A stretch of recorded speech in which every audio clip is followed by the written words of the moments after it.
He's only just realized all the mischief he could get up to with that cloak. As a writer, a Harry Potter fan, and a bookworm, this bit about the restricted section is turning me on.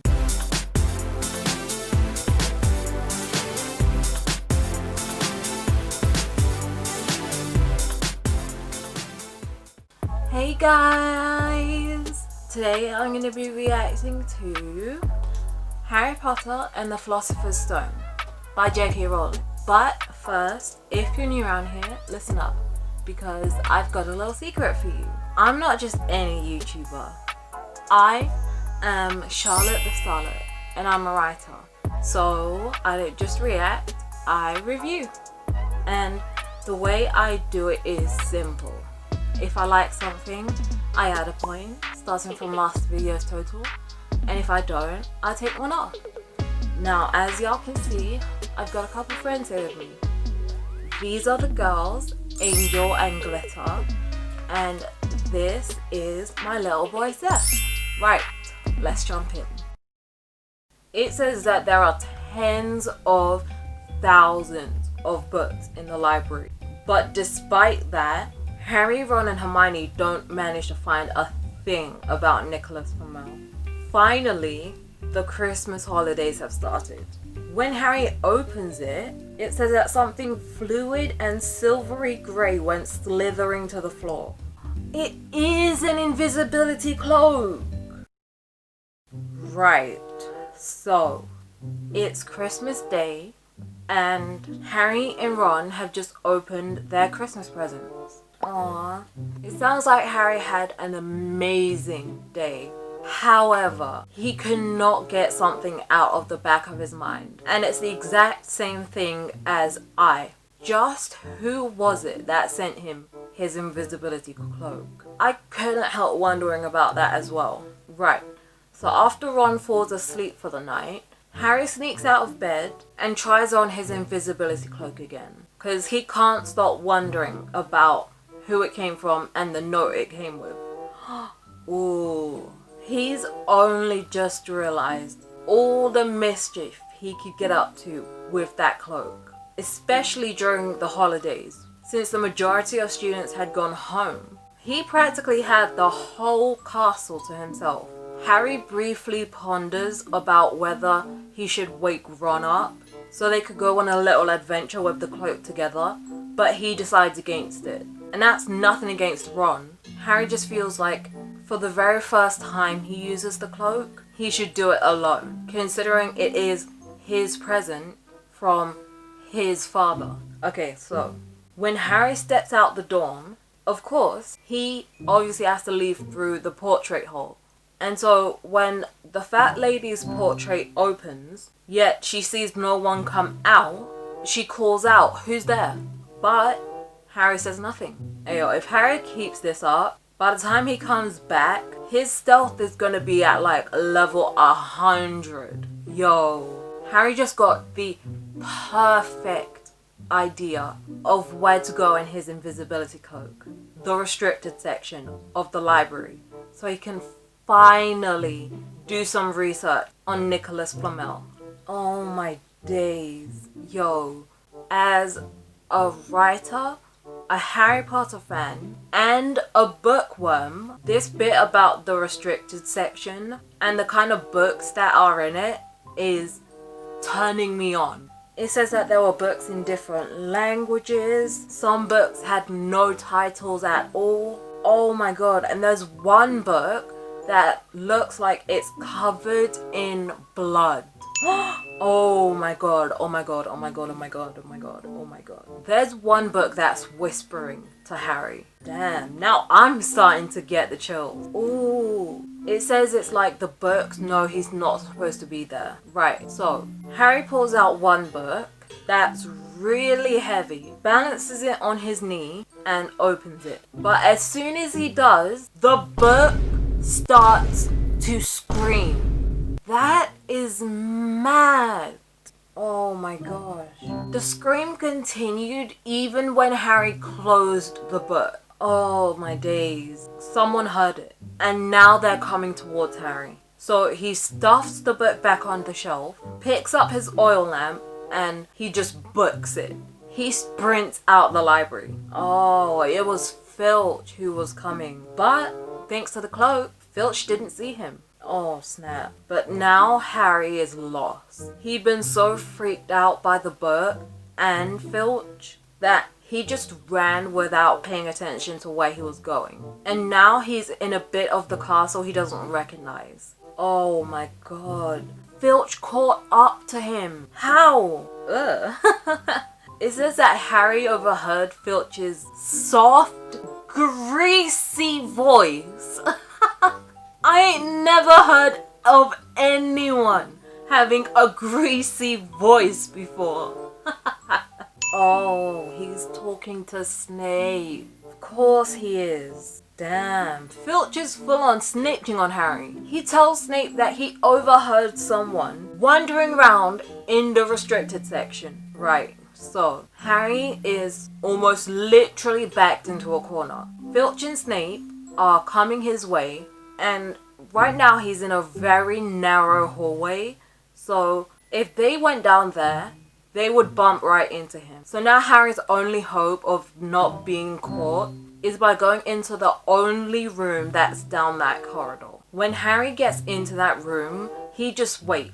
He waits for Snape and Filch to either go away or give up looking, and eventually they do. That's when he realizes that the room he's in looks like it's a disguised classroom. Oh wait, a disused classroom. My bad. There are desks and chairs piled up against the walls, an upturned waste paper basket, and lastly, there's something leaning against the wall that looks very out of place. Oh, it's a mirror. A really beautiful mirror that's as high as the ceiling apparently. It has a fancy gold frame and it's standing on two clawed feet. What? It says that above it there's some kind of inscription. It don't make any sense though. It says Eresit stra eru oit ub kafru oit on wasi. What the actual heck? Ayo, if someone knows what that means, hit me up in the comments. Oh my god, what is it? It says that Harry's intrigued, and so he takes a step closer to it and looks into the mirror. But when he does, he has to stop himself from screaming at what he sees. What is it? Oh my days. It says that not only is himself looking back at him, but there's a whole crowd of people looking back at him. He's on his own though. Not only is he alone, but he's wearing a damn invisibility cloak. He shouldn't even be able to see himself. Where the heck did all these people come from? Oh my god. Yo. Now there's a woman staring back at him and waving to him. Ayo, this is what urban legends are based on. This is some Bloody Mary type.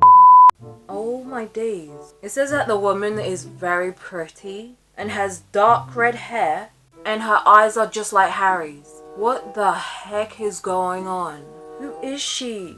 Her eyes are exactly the same shade of green as Harry's.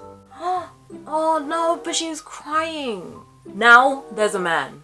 He's a tall, thin, black-haired man, and he's putting his arm around the crying woman's shoulders. Apparently the guy wears glasses, and his hair's stuck up a bit at the back, just like Harry's does. No way! No! Are they his parents?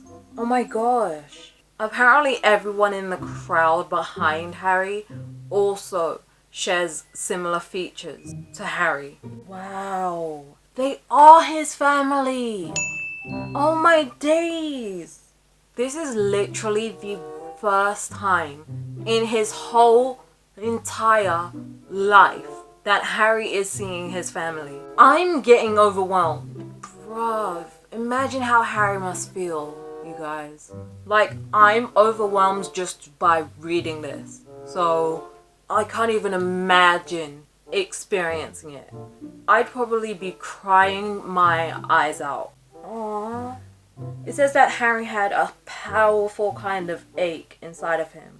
It's like half joy, but half awful sadness. Right. So, Harry comes back to his senses when he hears a distant noise, and he realizes that he can't stay there forever. Before he returns to the common room, he whispers back to his parents and the rest of his family, "I'll come back." Oh my days. Oh my days. Wow. Okay, so the next morning, Ron's miffed. He's miffed that Harry didn't wake him up. So he could also sneak into the restricted section and see the mirror. Wait, but if it only shows family, Ron still has his family around. So what would it show him? Like, does it only show dead family members? Or what? I actually have no clue what's going on. So yeah, Ron is slightly vexed that he missed out on all of that. But Harry's already making plans to go back. He did say that, after all. He tells Ron that when he goes back that evening, he can come with him. Aw, apparently Ron's excited to see Harry's parents. But yeah, Ron's saying the same thing I just said, basically. Harry tells him that he wants to see his family too, but Ron tells him he can do that anyway. Yeah, he also thinks it only shows dead people. Wow. Apparently after seeing his parents for the first time, nothing else matters anymore. Like, Harry doesn't care about eating anything, he doesn't care about Nicholas Flamel. He's even forgot about the whole three-headed dog situation. Okay, so it's nighttime again. Harry and Ron cover themselves up in the invisibility cloak and try and find the room that Harry found last time. Oh no, they can't find it though. Oh, they did it. Wait, what? Harry's like, see, there they are. And he points to his parents in the reflection, but Ron just stares at it blankly and says, I can't see anything. So Harry tells Ron to take his place in front of the mirror, but as soon as Harry steps aside, he only sees Ron in the mirror. Ron, though, it's like Ron's seeing something else. He is seeing something else. Harry's like, can't you see all your family standing around you? And he's like, no, I'm alone, but I'm different. I look older. Oh, he's seeing his future self. It's his future self as head boy. He says that he's wearing the head boy badge and he's holding the house cup and the Quidditch cup. He's Quidditch captain too. Damn. Okay, Ron. Oh, snap. Oh my gosh. Yikes. Oh my days. They're kind of having an argument because the mirror is showing them different things and neither of them fully understand it. And now they're fighting over who gets to stand in front of it. Ron tells Harry that he had the mirror all to himself the previous night, but Harry's like, yeah, but all you see is yourself. Let me see my family again. I've never seen them before. Oh, snap. Now look what you're done. Oh my gosh. Just as their fight was getting physical, something made a noise outside the room, which stops their argument immediately.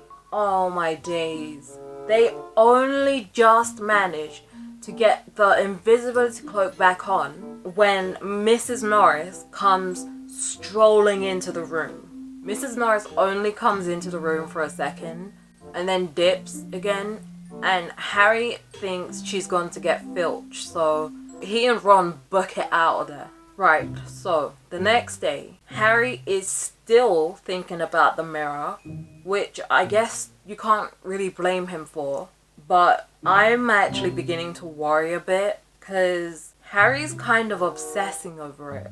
And I mean, he has every reason to, but what if there's a catch, you know? What if he gets him in trouble? And Ron is on the exact same wavelength as me. And he tells Harry not to go back to the mirror again that night because he's got a bad feeling about it. Plus, they've already had a few close brushes with trouble. Oh wow. Despite Ron telling him not to, Harry goes back. Oh my god, I don't like it. This is actually putting me on edge. Like, Harry's pushing his luck at this point. Oh my gosh, at this point, he doesn't even care about anything else. He knows that he's making more noise than he should, and he knows that he really should be more careful, but at the same time, he doesn't care. Like, consequences don't scare him. Wow, it's a damn miracle he hasn't been caught already. Yo! Damn! So when Harry enters the room again and approaches the mirror, he sits down in front of it and then he hears a voice. Someone behind him says, "Back again, Harry?" Yo, who is it? Harry felt as though all his insides had turned to ice. That is exactly what it feels like to get in trouble. If you guys saw my story time about how I got caught cheating on my exams, I literally said that exact thing. That's how it felt when I got caught. Oh snap.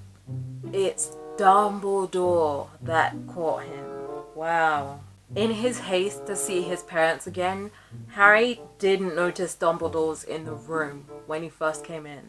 And Dumbledore's like, it's strange how short-sighted being invisible can make you. He's very low-key roasting Harry, but he is smiling. So he's not in that much trouble, I'm assuming. Yo, hold up. So Dumbledore just told Harry that he doesn't need a cloak to become invisible, which suggests that A, Harry ain't the only one who's been using invisibility to his advantage, and B, Dumbledore's been using other ways of becoming invisible, and C, Dumbledore knew what Harry was doing before. Did he find out what Harry was doing the first or second time Harry came here? How did he find out?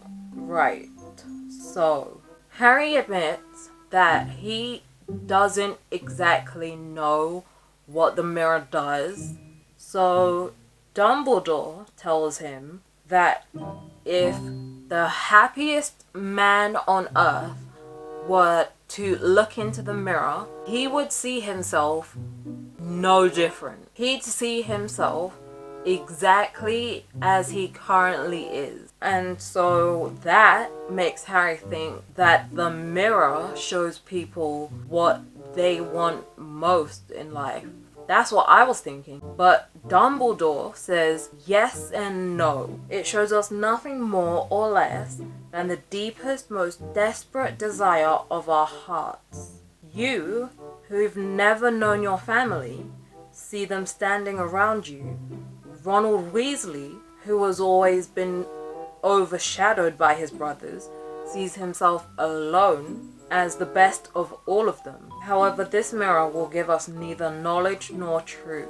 Men have wasted away before it, entranced by what they've seen, or been driven mad, not knowing if what it shows is real or even possible. Interesting. Oh wow, damn. Then Dumbledore tells Harry that the following day, the Mirror of Erised will be moved to a new home, and he asks Harry not to go looking for it again. We got a classic Dumbledore quote. It does not do well to dwell on dreams and forget to live. Remember that. Oh, now I remember. I came across this quote on Tumblr, I think, because people were using it to throw shade at the Twilight series and the author of the Twilight series, because she said that she got the inspiration for Twilight from a dream. The Twilight books are notoriously bad, by the way. That's not just according to me. That is the general consensus among writers, among readers, among Harry Potter fans, even among Twilight fans. I've actually been thinking about reading the Twilight series on this channel. Would you guys like to see that? I've never ever read it before. But if it's notoriously bad, it could be fun to react to. If you want to see that, let me know in the comments. So Dumbledore tells Harry to put the invisibility cloak back on and go back to his dorm. But before he does, Harry wants to ask him something. And Dumbledore's like, you just have, but go on. Harry asks him what he sees in the mirror.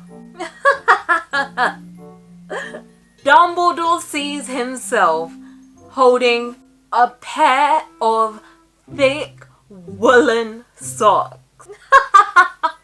He's like, one can never have enough socks.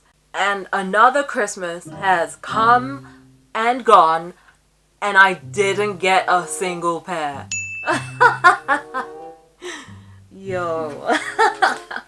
Apparently people insist on giving him books. That's why Dumbledore is so legendary. Because he just comes out with stuff like that all the time. Also, I love the fact that Dumbledore told Harry to put the cloak back on instead of doing what a normal head teacher would do and probably discourage him from using the cloak.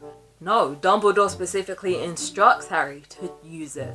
Is he the one who gave it to him? Oh wow. It only dawns on Harry that Dumbledore may not have told him the truth when he gets back into bed. Because it was kind of a personal question. You know, asking the headmaster what his deepest, darkest desires are. Anyway, we finally made it to the end of the chapter. So that is where we're gonna leave it, guys. This was a great episode, I feel. Like, there were so many curious, mysterious things going on, and I got so into it. Like, J.K. Rowling is so skilled at capturing readers' interest and keeping them immersed. That is exactly what I hope to do in my own writing one day. Anyway, I hope you guys enjoyed this video. If you did, make sure to give that like button a little kiss and subscribe to become a Starlet. Don't forget to follow me on Snapchat, Twitter, Instagram and Tumblr. And if you have read something that has just left you shook beyond repair, let me know in the comments. I'll see you guys later. Bye!